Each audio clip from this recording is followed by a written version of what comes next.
Hello friends, welcome to the YouTube channel for the last night revision. आज हम बात करने वाले हैं फ्लेमिंग राइट हैंड रूल के बारे में, जो हमें दिए थे जॉन एम्ब्रोस फ्लेमिंग ने। जैसा कि हमें पता है, मैग्नेटिक फील्ड के अंदर अगर किसी कंडक्टर को मूव कराया जाता है तो करंट इंड्यूस होता है। तो उस इंड्यूस करंट की डायरेक्शन क्या रहेगी, ये हमें फ्लेमिंग राइट हैंड रूल से पता चल सकता है। क्या कहता है फ्लेमिंग राइट हैंड रूल? हम डेफिनेशन के साथ में एक्सप्लेनेशन को देखते हैं।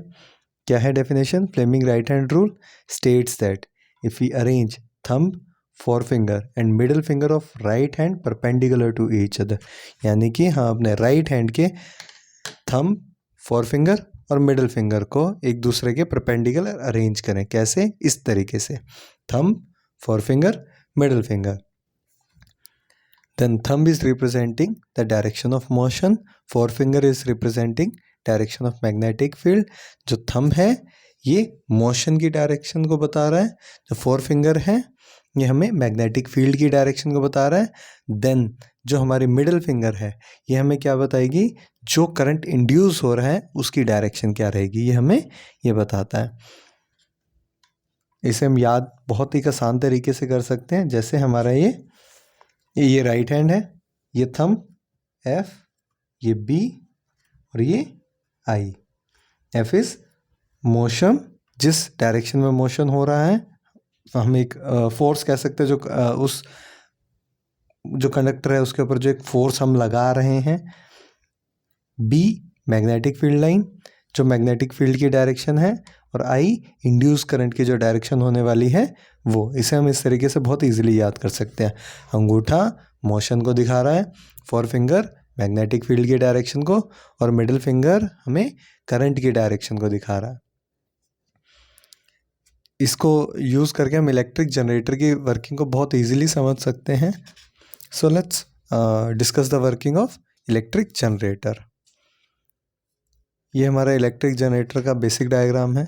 इसके अंदर क्या है? एक मैग्नेट है, north pole south pole of magnet. Magnetic field की डायरेक्शन क्या होती है? नॉर्थ से साउथ हमेशा। तो ये हमारी मैग्नेटिक फील्ड की डायरेक्शन है। इसमें एक ये मूविंग कॉइल है, बेसिकली एक कंडक्टर है जो कि मूव करेगा इस मैग्नेटिक फील्ड लाइन के बीच में। चारों पॉइंट को हमने इसमें ABCD नाम दिया है। ये दो स्लिप रिंग्स हैं, बेसिकली B1 एंड B2, और ये हमारा गैल्वेनोमीटर है जो कि हमें करंट जो इंड्यूस होगा उसकी डायरेक्शन को बताएगा।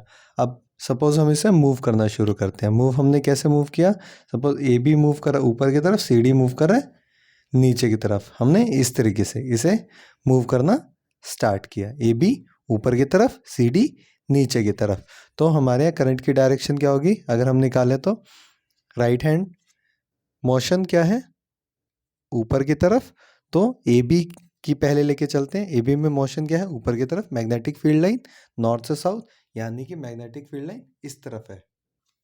तो करंट की डायरेक्शन क्या होगी? हमारी मिडिल फिंगर A से B की तरफ पॉइंट कर रही है, यहाँ पे देखे तो हमारी यहाँ करंट की डायरेक्शन क्या होगी? ये होगी। CD में अगर करंट की डायरेक्शन देखें तो क्या होगी? CD नीचे की तरफ मूव कर रहा है, तो मोशन नीचे की तरफ। मैग्नेटिक फील्ड नॉर्थ से साउथ, यानी कि इस तरफ, ये नीचे और ये इधर। तो हमारा मिडिल फिंगर कहाँ है? D से C से D की तरफ, यानी या नीचे की तरफ आ रही है। तो ये हमारी क्या होगी?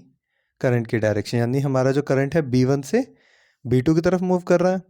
अभी जब हमने इसको मूव कर दिया, अभी ये ऊपर गया, नीचे, ये ऊपर मूव होके AB आ गया CD की तरफ, और CD आ गया नीचे से घूम के AB की तरफ। तो अभी CD में डायरेक्शन क्या होगी वो हम देखते हैं। अब CD ऊपर की तरफ मूव करेगा और AB नीचे की तरफ मूव करेगा। तो वही रूल फिर लगाना है। CD ऊपर की तरफ, मैग्नेटिक फील्ड लाइंस नॉर्थ से साउथ, और ये हमारी करंट की डायरेक्शन। यानी अब CD ऊपर की तरफ जा रहा है और CD ऊपर की तरफ जा रहा है और AB नीचे की तरफ जा रहा है। CD में करंट कहाँ गया? नीचे से ऊपर। हमारे इस रूल के हिसाब से मिडिल फिंगर करंट की डायरेक्शन को दिखा रहा है। और ऐसे अब AB, अब जो CD की तरफ है वहाँ पे अगर हम निकालेंगे, CD नीचे, अब AB नीचे की तरफ जा रहा है, मैग्नेटिक फील्ड नॉर्थ से साउथ, तो करंट की डायरेक्शन क्या हुई? नीचे की तरफ। अब क्योंकि स्लिप रिंग कंटिन्यूसली चेंज हो रहे हैं। पहले करंट कहाँ जा रहा था, B1 से B2 की तरफ। अब क्योंकि ये AB CD की तरफ और CD इसकी तरफ आ गया, तो यहाँ B2 हो गया, यहाँ B1 हो गया। अब B2 से B1 की तरफ जा रहा है। और इस तरीके से हमारे जो गैल्वेनोमीटर है इसकी डिफ्लेक्शन लगातार होती रहेगी, कभी इस तरफ तो कभी इस तरफ, कभी नेगेटिव कभी पॉजिटिव, कभी नेगेटिव कभी पॉजिटिव। तो ये हमारा किस वेव में होता है, कभी नेगेटिव कभी पॉजिटिव, कभी नेगेटिव कभी पॉजिटिव, कभी ऐसा किस में होता है, AC करंट में ऐसा होता है। यानी कि यह जो हमारा जनरेटर है ये AC जनरेटर है। ठीक है, तो फ्लेमिंग राइट हैंड रूल को यूज़ करके हम पता कर सकते हैं किस डायरेक्शन में हमारा करंट इंड्यूस हो रहा है और किस तरीके से हमारा इलेक्ट्रिक जनरेटर काम कर रहा है। हम बहुत इजीली इसकी फ्लेमिंग राइट हैंड रूल को यूज़ करके समझ सकते हैं। इसी के अलावा फ्लेमिंग ने एक और रूल दिया था, फ्लेमिंग लेफ्ट हैंड रूल, जिसे हम ऑलरेडी अपने प्रीवियस वीडियो में डिस्कस कर चुके हैं, जिसके ऊपर इलेक्ट्रिक मोटर किस तरीके से काम करता है हम वो बहुत इजीली समझ सकते हैं।